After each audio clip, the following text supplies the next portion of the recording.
Fala galera, estamos aqui com mais um vídeo do JJV Learn e hoje eu vou continuar a nossa série sobre história do cristianismo.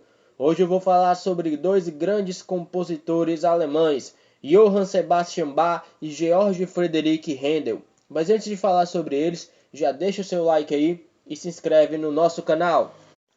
Ambos nasceram no mesmo ano, em uma distância de mais ou menos 100 quilômetros. Porém, eles nunca se encontraram pessoalmente. Primeiro eu vou falar do Bach, depois eu vou falar do Händel.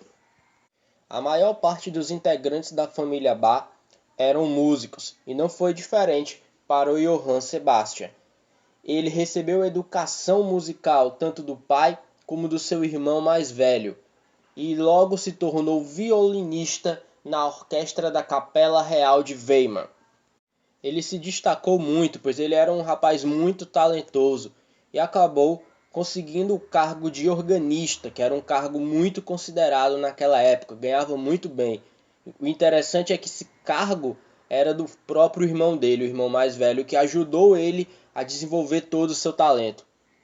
Apesar de Bach ser de uma família luterana e ter dedicado a maior parte das suas músicas a Deus, ele tinha um temperamento difícil e ele se envolveu em algumas polêmicas, ao ponto dele ser preso por um período de um mês.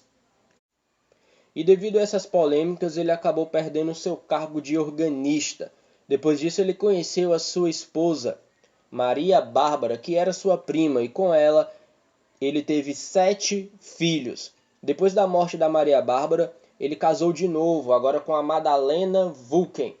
E com ela ele teve mais 13 filhos, totalizando 20 filhos. E apesar de tantos filhos, ele compôs muitas obras. Ele conseguiu conciliar a vida familiar com a vida artística. E seus filhos também se tornaram músicos. E um deles é o conhecido Carl Emanuel Bach. Apesar de Bach também compor músicas seculares, a maior parte foi realmente músicas sacras. Dentre elas eu posso citar a Paixão segundo São Mateus, o Oratório de Natal, o Cravo Bem Temperado, Jesus a Alegria dos Homens. Bach afirmava que as suas músicas eram para o louvor do Todo-Poderoso e para a glória somente a Deus. As músicas de Bach eram complexas e ele acabou sendo muitas vezes incompreendido. Muitas vezes existia um preconceito com ele devido às suas polêmicas passadas. Porém, o que ocorreu foi que após a sua morte, ele acabou sendo esquecido, apesar de seus filhos tentarem fazer a sua obra, suas obras-primas serem conhecidas, as pessoas não valorizaram. E somente mais ou menos 100 anos depois, quando Felix Mendelssohn, outro músico muito conhecido, ele tocou uma das músicas do Bach, voltou à tona todas as obras do Bach e Bach voltou a ser conhecido, considerado hoje como o pai da música.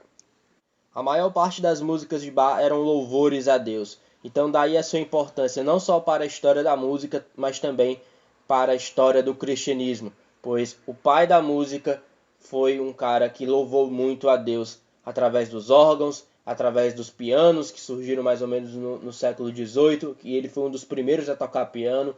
Então daí esse é o motivo de eu estar falando dele aqui hoje.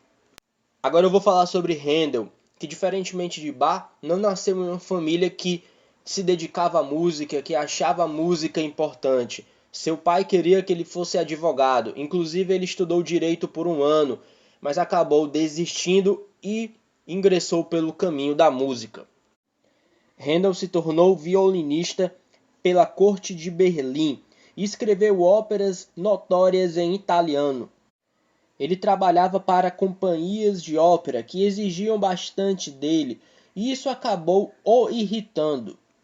E com isso ele acabou escrevendo oratórios cristãos, muito devido à influência do pietismo, pois ele era de família pietista. Inclusive eu tenho um vídeo aqui na nossa série sobre a história do cristianismo que eu falo sobre os pietistas.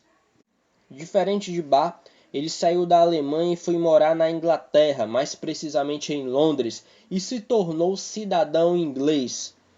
Mas aconteceu algo no contexto histórico dele interessante. O governador de Hanover, na Alemanha, acabou se tornando rei inglês, conhecido como Jorge I, e acabou que ele começou a trabalhar para o rei inglês.